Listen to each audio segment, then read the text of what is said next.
Welcome to another episode of the Lightspeed Investing Podcast. Today we've got our esteemed guest, Anthony, the CEO of Deliver Capital, back again. We've been doing a podcast series on business funding and how to actually get it the right way. I'm so excited to bring him back on because today, in particular, we're going to talk about how to triple bank approvals for business funding. Anthony, so glad to have you here, man. How are you Hey, I doing today? appreciate it. I'm great, my friend. I'm great. Thank you for having me again. It's been a lot of fun coming on your podcast and Yeah, man. We're gonna keep giving doing some these value here. until you run out of content, which that's like infinity for Oh, you, right? another 20 years, Yeah. right? Another 20 years worth of Lightspeed Investing podcast it is. So, Indeed. Anthony, the topic for today that we are going to share with the audience is how to actually triple your bank approval, which is what sets you and your company apart, right? So, if you don't mind just kind of setting the tone, with a high level overview, and then we can go into, details of the points you want to hit today. Yeah, 100%. So, one of the first things I would say is if you understand your personal credit, right? We spoke about the importance of your personal credit by having, strength of number of accounts, the age, and really building up that profile. Your business credit has the same thing. So just how, the number of accounts that you want to have on different credit bureaus of the business side. So when you're applying for business funding, a lender's going to look at your personal credit and everything revolving the scores and the strength, but your business credit has the same aspect of it. So by having established business credit, it makes a lender a lot more comfortable with giving you more money, and you can get 2 to 3 times higher amounts of approvals and limits from doing that. So a lot of people just really disregard that whole building your business credit, and that's essentially a little bit of work that you could do that. It's the tremendous amount of benefits by having that though. So it's very, very important. Okay. So, what are the some of the fundamental things to watch out for and prepare, so that you can get these triple bank approval? Yeah. So one of the first things you do, I know last week we spoke about, setting up your company properly, right? With your professional address, phone number, website, domain, local listings. Once you completed that checklist, now you have this beautiful website presence and who you are. You want to do something called obtaining your DUNS number. So there's one of the bureaus called Dun Bradstreet, which is one of the oldest business credit bureaus that exist right now. Now, tons of lenders will look at your DMB score. And so by obtaining your DUNS number, so you go to Dun Bradstreet and you search for your company.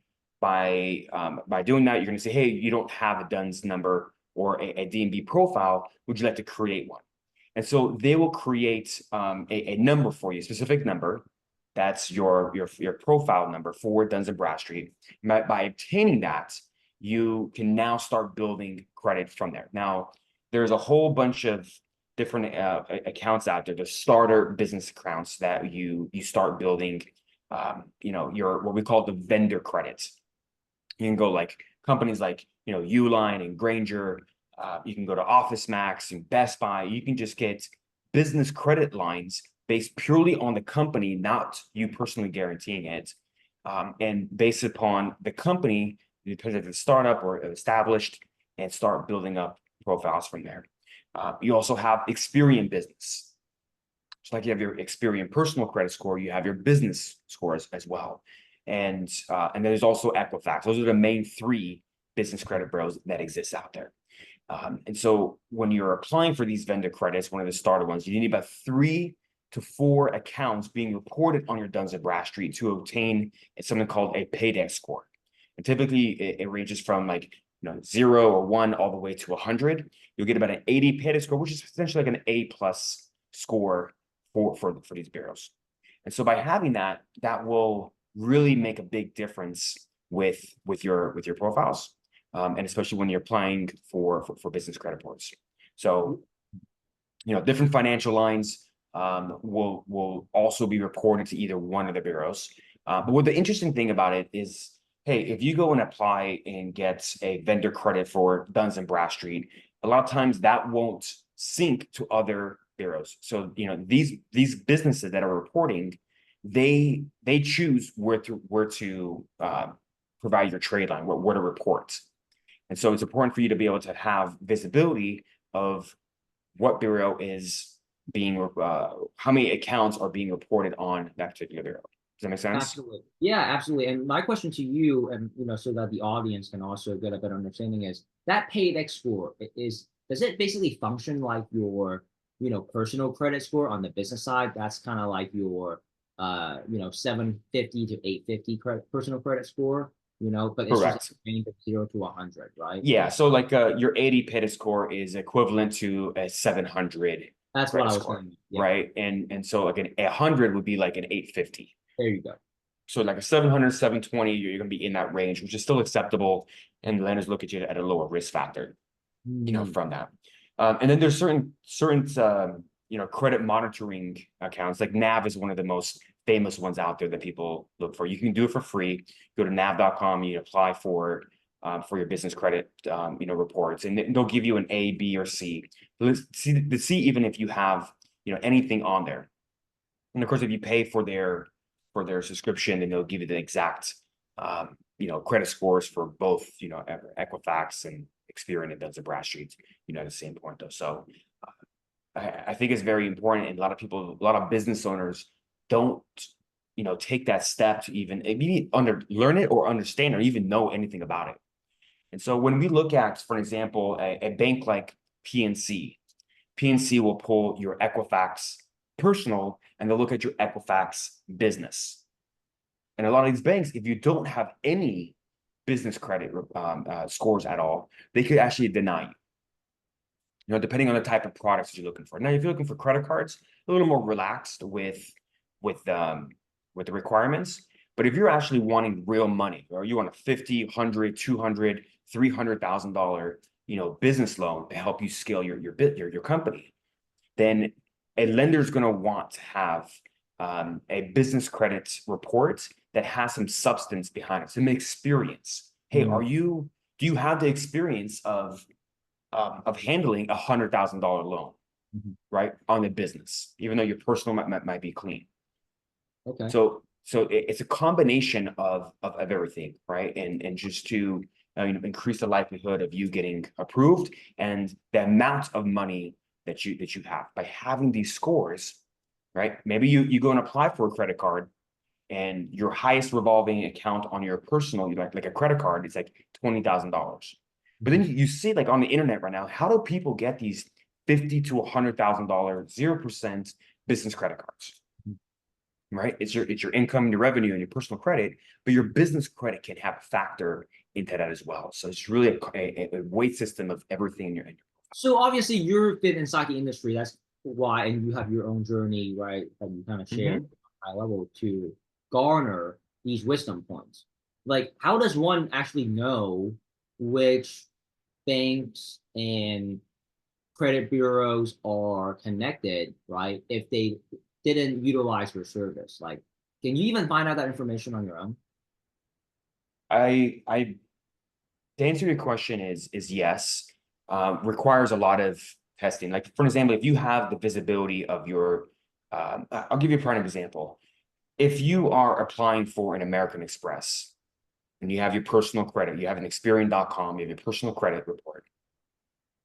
And the minute that American Express applies, when you apply with American Express, you're going to see an inquiry on your credit report that tells you that, hey, American Express pulled Experian. So when you have a NAV account, a credit monitoring, or some type of subscription with either Experian or Dun Bradstreet in the back end, et cetera, and you go and apply for an account, you're going to see that, hey, there is an inquiry that got placed with an Experian business or a Dun Bradstreet or an Equifax of some degree. Okay, so that's one way of finding out. The other way that I would recommend, and what I've done 500 times, is work with my bankers. Your bankers are inside the weeds of the bank and loan profiles. And so I always ask, hey, which credit bureau do you guys pull? Yeah, pull Experian. What business credit do you pull? Equifax. And so it's very interesting when we started mapping out the data points of every single bank that we work with, and we saw different patterns of, I pull TransUnion, but I pull Dun Bradstreet. I pull Experian, but I pull Equifax business. And so we just started mapping it out, and then we test it with live clients, and we start gathering data for us to be able to predict the likelihood of you getting approved. Because one of the challenges that I see is that sometimes, something in business happened. You might have missed a payment on the business, and there's a 30-day late. Was that 30-day late going to be reported on Dun Bradstreet, Equifax, or Experian? And so because a lot of the business bureaus, they don't report like personal they don't sync the information across. So if I'm trying to help you out, let's just say, Philip, and you're looking for $100,000, and something might have happened, and there's one credit card that you had on the business, you didn't make the payment on time, and that's reporting to Equifax. But your Experian business is clean, right? It looks really good. What would you do in that situation? Apply to the bank that uses Experian. Exactly.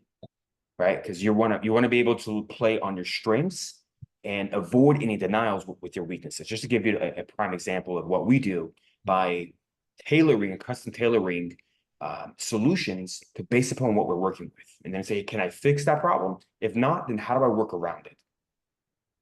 And so that way you can maneuver and get to your outcome a lot faster with less headache and not wasting any time.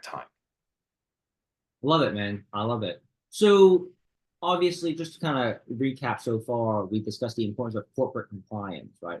That's the term that you use for setting up things the right way.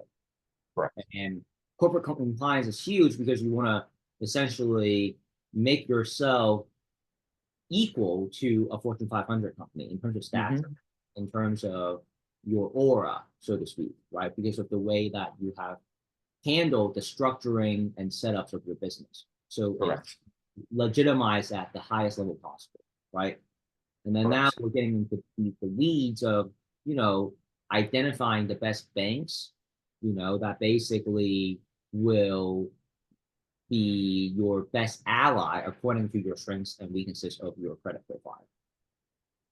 Correct. Yeah. So working on building up your business credits. And so when you set everything up, you got your Dun Bradstreet number, you have your Equifax and Experian, profile, and you start applying for some of these vendor credits to start getting those, those trade lines being beefed up.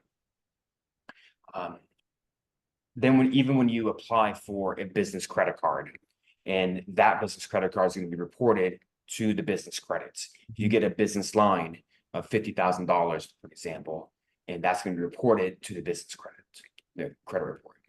And so how you use that and the fluctuations, you maxing it out, or you paying it off, or you being responsible or not, whatever the scenario is. And a lot of these things, business credit doesn't show up on your personal credit, but it does show up on your business credit profile.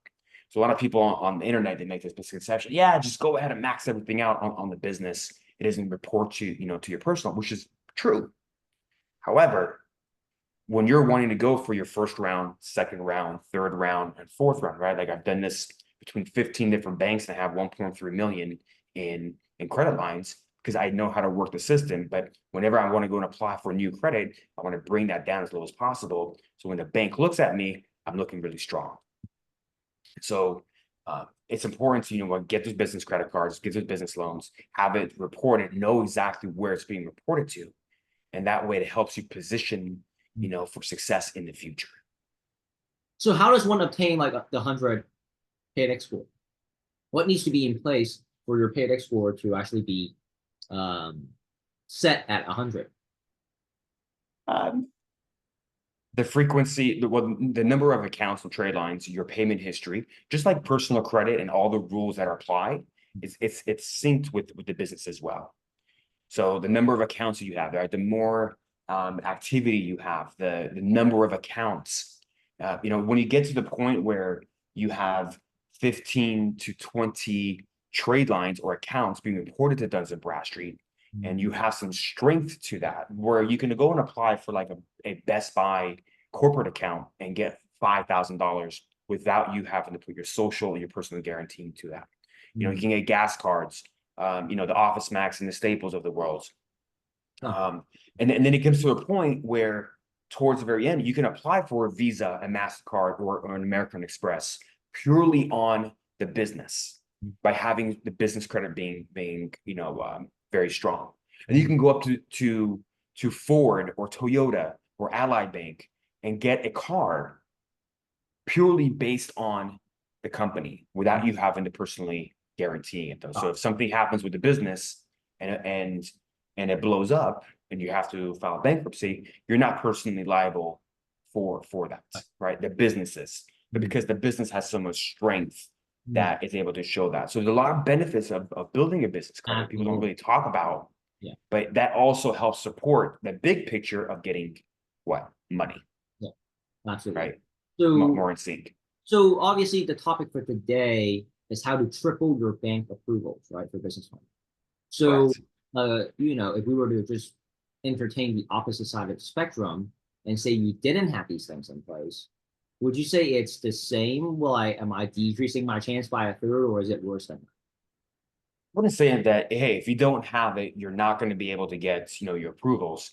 But it has been known that by having a strong business credit profile, it will increase your probability of your success and the approvals and the limits, associated with that. But what I'm trying to do is like for the audience listening in, right? Like a clear picture of what is it's like if you did the same thing and you applied, but you didn't have these things in place versus having these things in place. What is the fundamental difference? Why should they be compelled to go through these hoops and hurdles, to set it up, right? Because these things take time, and maybe people feel like, oh, it's important, but and they brush it off, right?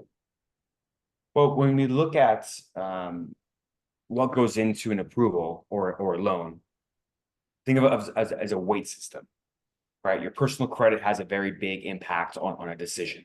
Your financials, your income has a very big, impact on a decision.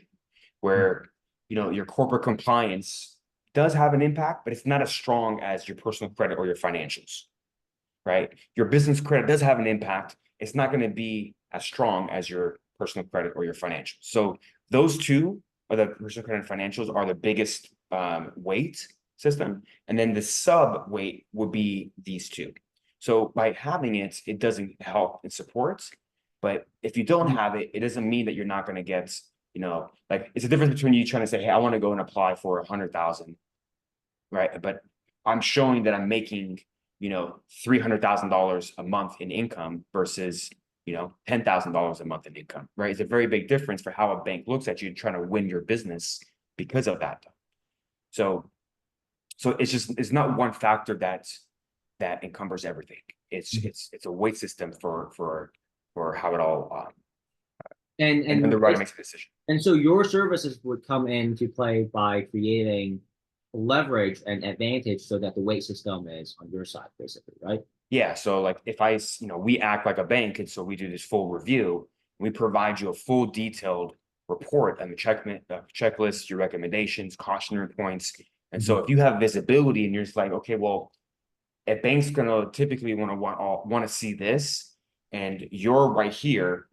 Well, what do you do to bridge the gap in between? And so by doing that now, if you're able to do it, great, you probably get higher success and approvals and amounts. And if you don't have it, right, there's a chance that the bank will deny you. Right now, in this whole so-called recession, the banks are getting stricter. They're requiring higher credit scores, more strength. You have to support, the claim of what you're asking for. So it's all relative. And so, thank you so much for elucidating on that. For people listening and they're intrigued, they want to get more information, what is the first step required to work with someone like you? Look, it's what I say is like the first thing is just let's have a conversation. Let's just ask. I just want to know, where you at in your journey? Are you a startup or are you, an established or growing business? Just having a one-on-one conversation with us and just really with that whole consultation and just finding out, hey, what are your goals? What are you trying to accomplish? What's the current state? And then what we do, we bridge the gap in between because we have resources and strategies. If I know I can make a 2 mm shift into your profile, that'll make such a huge difference between an approval. And so we'll let you know, hey, can I help you? Is there something there, or there's something that is just not going to work, right? But knowing that upfront, it's not going to cost you, a dime. It's just about maybe a 30-minute conversation with us. We'll tell you immediately what we can do, right? And so with that said, Anthony, what is the best way for them to start that conversation with you? How can they? Yeah, so you can reach us at delivercapital.com. You can go on my social, right? From on YouTube, I provide a lot of free educational videos and how this stuff works for Deliver Capital, for YouTube. On my Instagram is Anthony Vanaki, and also my TikTok as well. Yep. So you can find Anthony on social as well as delivercapital.com to start this conversation so that you can triple your bank approvals and get the business funding you need to blow up your business. Anthony, thank you so much. Again, I'm looking forward to continuing this conversation, and thank you again for being here. Pleasure's not mine, buddy. Thank you. Thanks for having me. Yep, anytime. You have a good day.